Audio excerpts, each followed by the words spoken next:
របស់ពូជសាសសៀមចំពោះខ្មែរនេះមិនមែនចប់ត្រឹមតែថ្ងៃនេះទេណាញោមហើយអាត្មាភាពក៏មិននិយាយដើម្បីបង្អើលញោមរាល់គ្នាដែរប៉ុន្តែជាការសន្និដ្ឋានថាគំនិតមហិច្ឆតារបស់ជនជាតិសៀមចំពោះខ្មែរនេះនឹងមិនចប់នៅក្នុងថ្ងៃនេះទេរ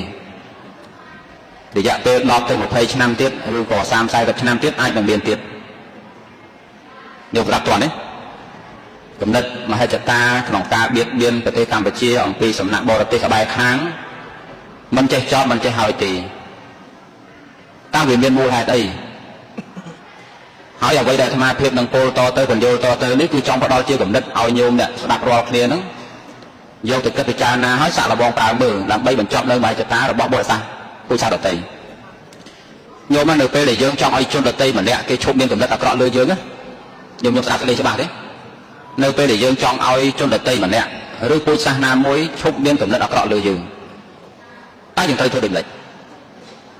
ញោមនៅពេលដែលយើងចង់ឲ្យគេឈប់បៀតបៀនយើងមិនមែនយើងគ្រាន់តែចេះធ្វើខ្លួនឲ្យគេអាណិតទេ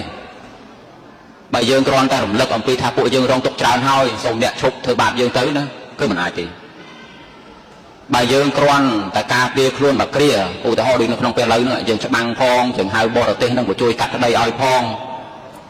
យើងបបួលខ្មែរទាំងអស់គ្នាទាំងក្នុងស្រុកក្រៅស្រុកឲ្យក្រោកឡើងតទល់ផងប៉ុណ្ណេះណាញោមគ្រាន់តែជួយបន្ទប់បង្អាក់នៅគំនិតអាក្រក់របស់ពួកគេបានតែម្ដងទេឯងនឹងខានស្អែកនឹងមានរឿងទៀតដើម្បីបញ្ចប់សង្គ្រាមទាំងស្រុងណាញោមដើម្បីកុំឲ្យវាធ្វើបាបពូជសាសន៍ខ្មែរយើងទាំងស្រុងឲ្យលុះតែយើងបញ្ចប់នៅមហិច្ឆតាក្នុងចិត្តគេបានប៉ុន្តែធ្វើយ៉ាងម៉េចមហិច្ឆតាក្នុងចិត្តរបស់ពួកគេតែយើងត្រូវបញ្ចប់យ៉ាងម៉េចដើម្បីបញ្ចប់នៅគំនិតអាក្រក់ដើម្បីបញ្ចប់នៅមហិច្ឆតាអាក្រក់មិនមែនតែចំពោះពូជសាសន៍សៀមទេពូជសាសន៍ណាក៏ដោយកត្តាទី1ដែលយើងត្រូវធ្វើណាញោមខ្មែរយើងទាំងអស់ត្រូវផ្ដើមចេញពីការមានឯកភាពទៀតសិនមកដល់ពេលឥឡូវញោមណាម្នាក់ដែលនៅមានគំនិតក្នុងការកាត់ផ្ដួលរំលំរដ្ឋចេះតែមានគំនិតថាដើម្បីឲ្យរដ្ឋមួយផ្លាស់ប្ដូរត្រូវតែប្ដូរណាដើម្បីឲ្យស្រុកមួយសមបំណងដូចចិត្តត្រូវតែប្រើគោលគំនិតថាត្រូវតែដូរឲ្យតែញោមណាមានគំនិតបែបហ្នឹងស្រុកហ្នឹងនឹងវិនិច្ឆ័យទៀតស្ថានភាពស្រុករបស់ពួកយើងនេះណាញោមជំរាបញោមត្រង់ពុំអាចធ្វើការកាត់ផ្ដូរទាំងស្រុងដូចយើងកាត់ដើមឈើមួយដើមចោលហើយបានដាំមួយដើមទៀតទេអ្នកណានៅតែមានគំនិតថាស្រុកមួយនេះណាដោយដើមឈើមួយដើមត្រូវតែកាត់ផ្ដួលចេញហើយដាក់ដើមឈើថ្មីបាននៅសុខសាន្តណាឲ្យតែមានគំនិតបែបនេះគឺខុសស្រុកនេះនឹងត្រូវអន្តរាយទៀតញោមដែលមានអាយុមានវ័យប៉ុណ្ណឹងតើញោមបានទាន់នៅប្រវត្តិសាស្ត្ររបស់ខ្លួនដែរទេយើងបដូរពីបារាំងមកសម័យសង្គមរាស្ត្រនិយមកំពុងតែសុខសាន្តសម័យសង្គមរាស្ត្រនិយមខ្មែរយើងនឹងគឺជាប្រជាពលរដ្ឋដែលមានគុណភាពជាងគេនៅក្នុងអាស៊ានប្រទេសកូរ៉េចម្រើនប្រាក់ចំណូលខ្ពស់ប្រាក់ចំណូលនៅក្នុងសម័យសង្គមរាស្ត្រនិយមនោះយើងមានចំនួនច្រើនជាងប្រទេសសិង្ហបុរីទៅទៀតយកមកនៅក្នុងសម័យសប្តាហ៍ថ្ងៃក្នុងពេលឥឡូវនោះប្រាក់ចំណូលរបស់ពលរដ្ឋយើងនៅក្នុងមួយឆ្នាំមិនដល់10000ទេណាប៉ុន្តែប្រទេសសិង្ហបុរី4ទៅ50000នៅក្នុងសម័យសង្គមរាស្ត្រនិយមណាញោមយើងគឺជាប្រជាពលរដ្ឋដែលមានគុណភាពហើយមានប្រាក់ចំណូលខ្ពស់ជាងប្រទេសសិង្ហបុរីជាងប្រទេសកូរ៉េខាងត្បូងជាងប្រជាជនជប៉ុនផងប៉ុន្តែដោយសារខ្មែរយើងលងកលខ្មែរយើងដែលមិនទាន់មានភាពឆ្លាតវៃពុំទាន់យល់ការអ្វីត្រូវបានគេញុះញង់គេចាក់មនោគមវិជ្ជាហ្នឹងឲ្យពួកគាត់មានការឆេះឈួលចំពោះសម័យសង្គមរាស្ត្រនិយមហើយផ្ដួលសង្គមរាស្ត្រនិយមចោលនេះដែលអាត្មាបានcưỡngញោមខាងដើមថាឲ្យតែរស់នៅក្រោមគំនិតថាដើម្បីឲ្យមានការផ្លាស់ប្ដូរមួយលុះតែដូរទាំងស្រុងណាគឺជាគំនិតខុសចំពោះស្រុកយើងនេះណាញោមបើត្រូវការមានការផ្លាស់ប្ដូរគឺប្ដូរតាមរយៈការជួសជុលញោមចេះស្ដាប់ធម៌ប្រភេទហ្នឹងទេឥឡូវយើងទុកធម៌រឿង7រឿងអាខ្លះព្រោះកាលៈទេសៈនេះស្រុកយើងមានបញ្ហាដូច្នេះយើងនិយាយអំពីគំនិតដំណោះស្រាយរឿងជាតិខ្លះមិនមែនធម៌អាមិនមែនធម៌ព្រះឬព្រហ្មញ្ញសាសនាហ្នឹងបានធ្វើបាបញោមរាល់គ្នាទេប៉ុន្តែការដែលយើងអវិជ្ជារឿងគំនិតក្នុងសង្គមនេះដែលវាធ្វើបាបយើងស្ដាប់ទៅទាន់ណាអត់មានព្រះណាដាក់ទណ្ឌកម្មដល់ញោមរាល់គ្នាទេយើងអត់បានគិតដល់កម្មផលបាបកម្មខ្មែរយើងណាមួយមិនឲ្យផលទេអត់មានធម៌ព្រះឯណាអត់មានព្រហ្មញ្ញណាមកបានដាក់ទោសខ្មែរយើងមកខុសខើទេប៉ុន្តែគំនិតខុសផ្លាត់នៅក្នុងរឿងសង្គមជាតិនេះដែលញោមតែងតែប្រហែសមិនមែនប្រហែសតែចំនួនឪពុកម្ដាយទេគឺប្រហែសចំនួនកូនទៅទៀតដែលผมសូវចាប់អារម្មណ៍ក្នុងរឿងការយល់របស់ហ្នឹងហើយចេះតែប្រព្រឹត្តខ្លួនដែលនងដោយគ្មានគោលការណ៍ច្បាស់លាស់ទាំងវិស័យឬនយោបាយរឿងជាតិជាមូលហេតុធ្វើឲ្យស្រុកយើងចេះតែឆេះដោយសារតែយើងមានគំនិតកាត់ផ្ដួលសង្គមរាស្ត្រនិយមនឹងហើយបានជាស្រុកយើងមានសង្គ្រាមម្ដងទៀតសង្គមរាស្ត្រនិយមផ្លាស់ប្ដូរមកទៅជាសាធារណរដ្ឋយើងមានសង្គ្រាមទៀតពីសាធារណរដ្ឋមកខ្មែរក្រហមយើងមានសង្គ្រាមទៀតបដូរណាញោមនេះជាទោសនៃការប្ដូរទាំងស្រុងបដូរពីបារាំងមកសង្គមរាស្ត្រនិយមប បដូរពីសង្គមរាជនិយមមិនមែនជួសជុលទេណាមិនមែនជួសជុលសង្គមរាជនិយមទេគឺបដូរសង្គមរាជនិយមមកជាសាធារណរដ្ឋទាំងស្រុងបដូរពីសាធារណរដ្ឋទាំងស្រុងមកជាខ្មែរក្រហមមិនមែនជួសជុលទេណាសម័យសាធារណរដ្ឋបើយើងប្រុសស្រីគ្រប់គ្នាសហការគ្នាឯកភាពគ្នាជួយជួសជុលក៏មានបញ្ហាដែរអាចទប់ស្ថានភាពបានប៉ុន្តែក៏ព្រោះតែយើងមានកំណត់បដូរទាំងស្រុងអាកំណត់ដែលអាត្មាបានឧបមាថាបើធុញចំពោះដើមឈើមួយស្លឹកឈើចិត្តតែធ្លាក់លើខ្លួនឯងល្មោះចិត្តមានតែកើចិត្តតែល្មោះមិនមែនជួសជុលទេគឺកាប់ដើមឈើនឹងចោលហើយចាំដាំថ្មីនេះកំណត់ខ្មែរសពថ្ងៃហ្នឹងអញ្ចឹងស្រុកបានមកប៉ុណ្្នឹងហើយនៅតែដេករោនៅចំណុចអវិជ្ជមានហ្នឹងចង់តែកាប់ចង់តែបដួលអាកំណត់បែបហ្នឹងហើយដែលស្រុកវាកាន់វាអន្តរាយដែលរកសន្តិភាពមិនឃើញណាដូច្នេះអត់មានការដូរទេតែយើងមានតែការជួសជុលនេះជាស្ថានភាពស្រុកយើងប្រសិនបើសម័យនោះណាយើងជួយទប់ទល់សាធារណរដ្ឋយើងក៏បដូរទាំងស្រុងយើងជួយទប់ទល់គ្នាក៏មិនមានរឿងដល់ពេលឡើយដែរ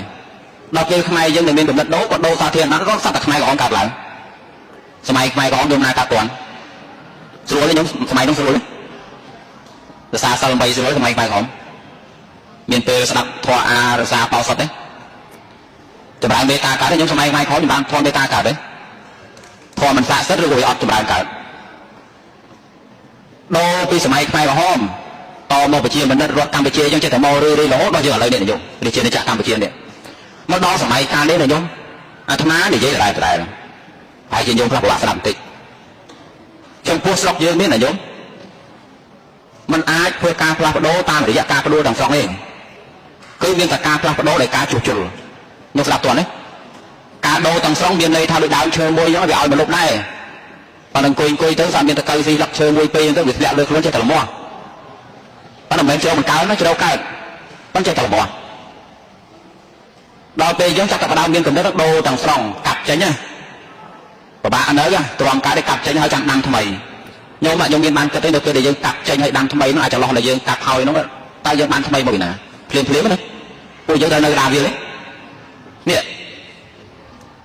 ដូច្នេះបានជាគេខំនិយាយអំពីគុណសម្បត្តិនៃការដែលប្រទេសមួយមានដំណឹងមានសន្តិភាពមិនមានសង្គ្រាមណាអញ្ចឹងបានជារយៈនេះពេលដែលយើងមានរឿងភ្លាមនេះបរទេសដទៃនេះគេឆំហាមមានតែប្រទេសមានផ្ដើមចេញពីកម្មមិនមានរឿងសន្តិទៅអ្វីគ្រប់យ៉ាងនោះវាកើតចម្រើនបានខ្ញុំយល់ច្បាស់ត្រង់នេះផ្ដើមចេញពីការដែលប្រទេសនោះពុំទាន់មានអ្វីមិនមានរឿងទេទៅអ្វីវាដោះក្នុងស្រុកនឹងបានវាមានតម្លៃនឹងដូច្នេះបានជាថាដើម្បីឲ្យបរទេសមានសៀមជាដើមគេឈប់មានកំណត់អាក្រក់ខ្មែរតើតែគេឃើញខ្មែរហ្នឹងវារត់រោគ្នាវាពួតចូលគ្នាវាឯកភាពគ្នាគ្រាន់តែលបគិតក្នុងការបៀតបៀនខ្មែរក៏មិនហ៊ានខ្ញុំដើម្បីឲ្យគេឈប់បៀតបៀនយើងមិនមែនយើងធ្វើខ្លួនឲ្យគេអាណិតទេមិនមែនគ្រាន់តែយើងធ្វើខ្លួនឲ្យគេអាណិតយើងជុំសោកយើងលើកពីចំណុចរងគ្រោះរបស់យើងទៅវកគេអត់មានក្តីសោកណាមួយកើតចេញពីការវកគេទេពិភពលោកនេះគឺជាស្ថានទីទុកដូចជានរកសម្រាប់អ្នកទុនខ្សោយដើម្បីឲ្យមហិច្ឆតារបស់រាជវាំងសៀមដើម្បីឲ្យមហិច្ឆតារបស់ពួកអាមាត្យសៀមដើម្បីឲ្យមហិច្ឆតារបស់អ្នកនយោបាយជ្រុលឬក៏ប្រជាពលរដ្ឋដែលពលមនុស្សគូប្រជារបស់សៀមឈប់មានកំណត់អាក្រក់បងខ្មែរទេញោមលោកតពួកយើងនឹងធ្វើខ្លួនឲ្យគេមិនហ៊ានលុបខ្ញុំស្ដាប់ពីនឹងតនេះដើម្បីឲ្យគេឈប់មានកំណត់អាក្រក់យើងលោកតែយើងធ្វើខ្លួនឲ្យគេមិនហ៊ានលុបសូម្បីតែគិតមិនហ៊ានគិតផងអាត្មាឧបមាថាបើខ្ញុំមានខ្លួនទូចតែមួយហើយអ្នកក្រទៀតខ្ញុំដែលមានកំណត់ទៅបៀតបៀនកូនគេអ្នកមាននៅចេះវិឡាទេទៀតនេះយើងដែលហ៊ានមានកំណត់ទៅបៀតបៀនគេមនុស្សធំកម្ពស់2ម៉ែត្រហើយយើងកូនក្មេងតូចមួយហ៊ានទេដូចគ្នាទេញោមផ្ទុយមកវិញបើយើងដូចកូនក្មេងតូចឯពុជសាសក្បែរខាងគេចម្រើនគេមានធំចង់មិនចង់ធัวអាក្រក់របស់មនុស្សត្រូវតែហូរមកដូចថាឃើញយើងវាចេះតែឃើញដូចមន់ស្ងោណាវាចេះតែតំណងស៊ីញោមបើពុជសាសយើងនៅតែធ្វើខ្លួនដូចមន់ស្ងោមើលទៅវាតំណងស៊ីបែកបាក់គ្នាឆ្លោះគ្នាល្ងងមិនយល់ការអីខ្ជិលរៀនសូត្រមិនមានកំណត់អភិវឌ្ឍរស់នៅផ្អើលទាំងព្រមទាំងពួកមិនចេះសហការជាមួយនឹងជាតិមិនយល់មុខមិនយល់ក្រោយមួយទៅឆ្វេងមួយទៅស្ដាំយកមកឲ្យតែពួកយើងជាពុជសាសដែលមានសន្តិភាពបែបហ្នឹងណាបើសៀមមិនឃ្លានបៀតបៀនខ្មែរក៏យើងឃ្លានបៀតបៀនខ្មែរដែរអត់មានអ្នកក្បែរខាងណាមួយល្អជាងតាណាអាក្រក់ជាងតាណាទេណាឲ្យតែយើងធ្វើខ្លួនតំណងឲ្យគេស៊ីគឺគេចង់ស៊ីនឹងតែមកដូច្នេះដើម្បីបញ្ឈប់មហិច្ឆតាអាក្រក់របស់គេវាតើតែយើងមានចំណុចខ្លាំងជារបស់ខ្លួនឯងហើយណាស់បំផុតខ្មែរយើងចាប់ផ្ដើមមានឯកភាពជាតិចាប់ពីថ្ងៃនេះតទៅណាញោមលោកតាញោមរាល់គ្នាចាប់ពីថ្ងៃស្អែកនេះត្រូវរត់រកគ្នាត្រូវសាមគ្គីគ្នា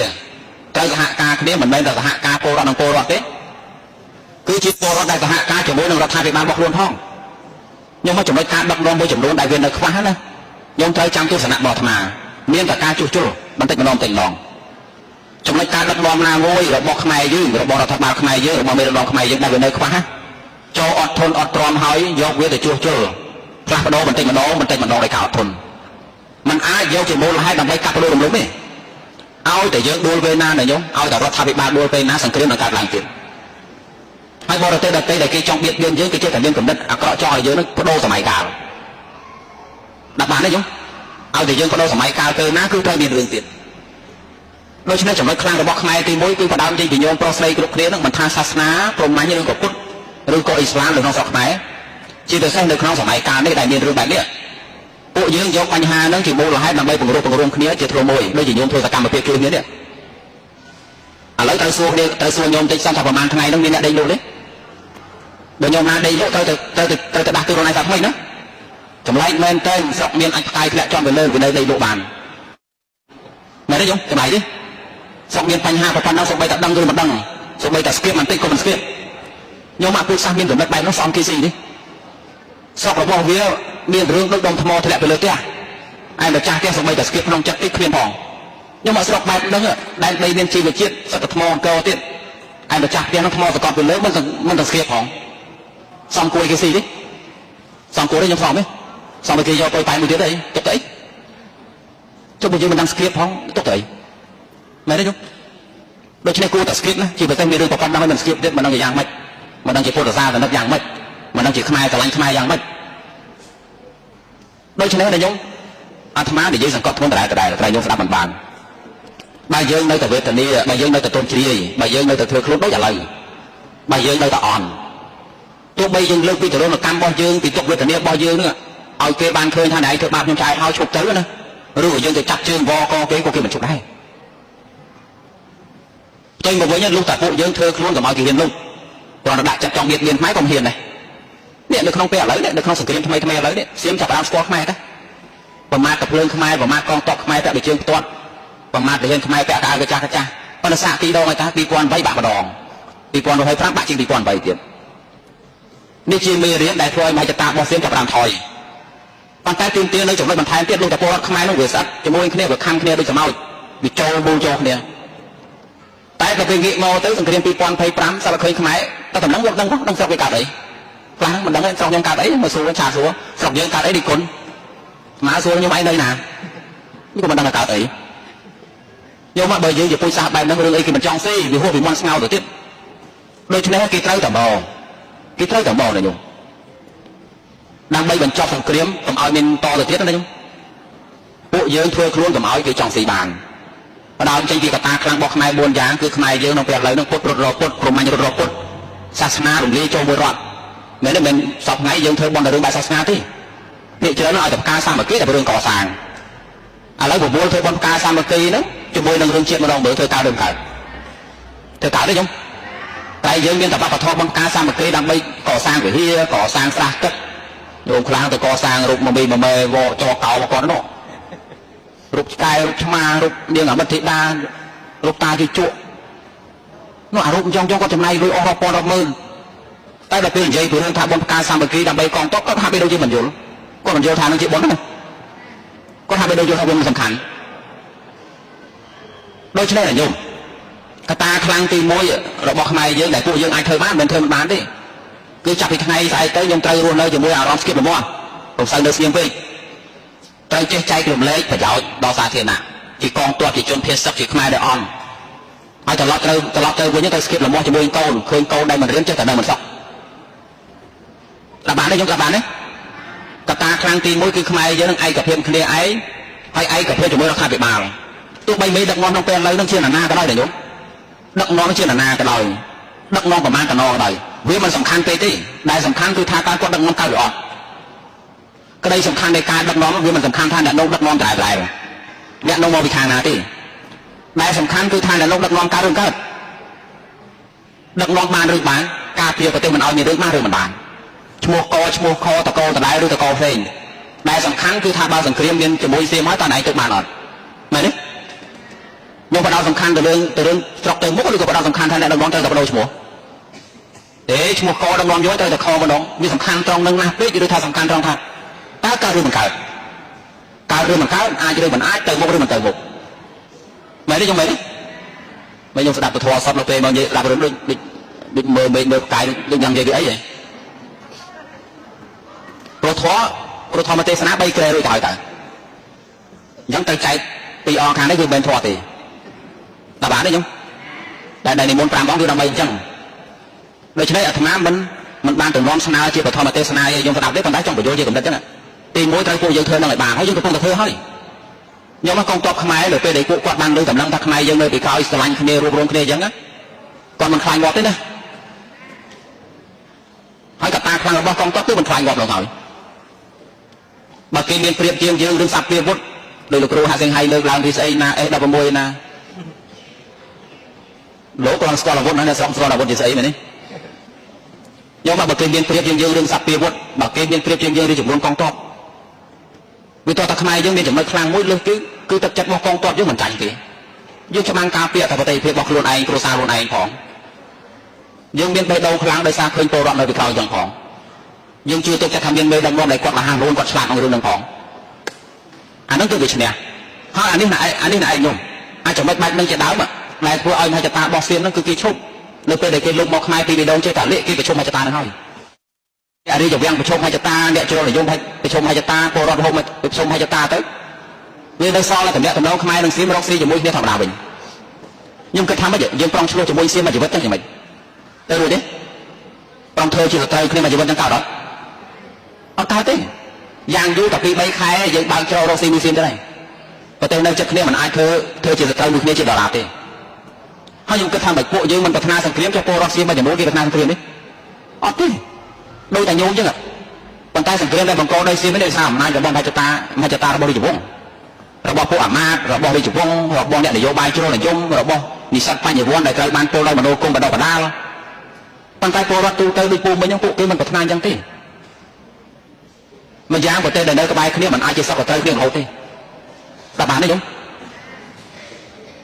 ដូច្នេះអ្នកជ្រុលហ្នឹងវាតើតែយើងមានចំណុចខ្លាំងមួយបើយើងជាមន់ស្ងោរឿងអ្នកឃ្លានស៊ីគឺនៅតែឃ្លានអញ្ចឹងតើត្រូវធ្វើយ៉ាងម៉េចកុំឲ្យគេឃ្លានស៊ីខ្លួនគឺពួកយើងមិនត្រូវធ្វើខ្លួនជាមន់ស្ងោ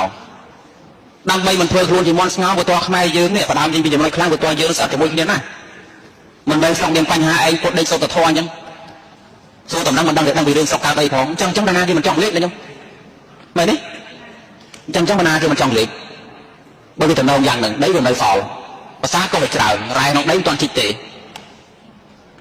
ហើយម្ចាស់វាស្រុកវាកើតអីក៏មិនដឹងតំណងលេខខ្ញុំក៏ឲ្យតំណងគេលេខអស់ហើយដល់ពេលយើងតំណងឲ្យគេលេខទៅលើកពីទុករបស់យើងថាជប់លេខខ្ញុំទៅល្មមហើយគេជប់ទេអត់ទេវាតើពួកយើងធ្វើខ្លួនកុំឲ្យគេចង់លេខ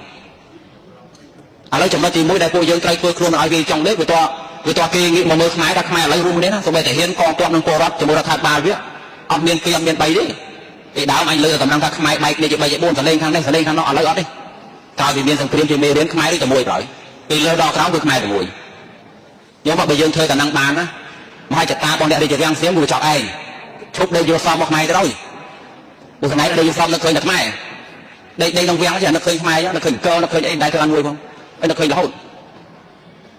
ប៉ុន្តែពេលងាកមកខ្មែរទៅចេះតែចាញ់មួយយ៉ាងឃើញខ្មែរនឹងគ្រាន់បើបញ្ចប់មហិច្ឆតារបស់ខ្លួនឯងនេះអានេះទៅជាវិធីរំលត់សង្គ្រាមជានិរន្តរ៍ដល់បានទេខ្ញុំដូចយើងនៅផ្ទះក្បែរគេយើងស្រោចលហាមផ្ទះស្បូវហើយគេសាវិឡាហើយវាចង់បញ្ឈប់ឲ្យគេមើងងាយទៅមិនគេឈប់មើងងាយខ្ញុំខ្ចីលុយគេដដែលខ្ចីលុយគេឡើងស្ពឹកមុខណាតើបញ្ឈប់ចាត់មើងងាយបានអត់ជប់ឲ្យម្ចាស់លុយមើងងាយបានអត់ជប់មើងងាយខ្ញុំទៅបន្តមកខ្ចីលុយទៀតជប់មើលស្រាលខ្ញុំទៅស្អែកឡើងខ្ចីលុយទៀតកើតទេអត់ទេខ្ញុំរឿងពិតគឺវាអញ្ចឹងដើម្បីបញ្ចប់មហិច្ឆតារបស់សៀមឲ្យពួកគេឈប់គិតបែបហ្នឹងហើយត្រឡប់មកចាប់ដៃខ្មែររកស៊ីធម្មតាវិញទៅពិភពលោកគេត្រូវការអញ្ចឹងឯងនៅតែបដោះមនោគមវិជ្ជាឲ្យលេខគ្នានឹងគ្នាដល់ណាទៀតសម័យកាលនេះដែរមិនមែនសម័យ200ឆ្នាំមុនទេណាចេះពង្រីកអាណាចក្រដូច្នេះដើម្បីឲ្យថៃឈប់គិតអញ្ចឹងវាតើខ្មែរយើងគ្រាន់បើហើយដែលយើងគ្រាន់បើផ្ដើមចេញពីញោមរាល់គ្នាហ្នឹងទៅផ្ទះហ្នឹងដេកមិនសូវលក់ចេះស្គិបលំបោះជាមួយរឿងជាតិនេះឯកភាពជាមួយរដ្ឋាភិបាលឯកភាពជាមួយនឹងជាសាសនា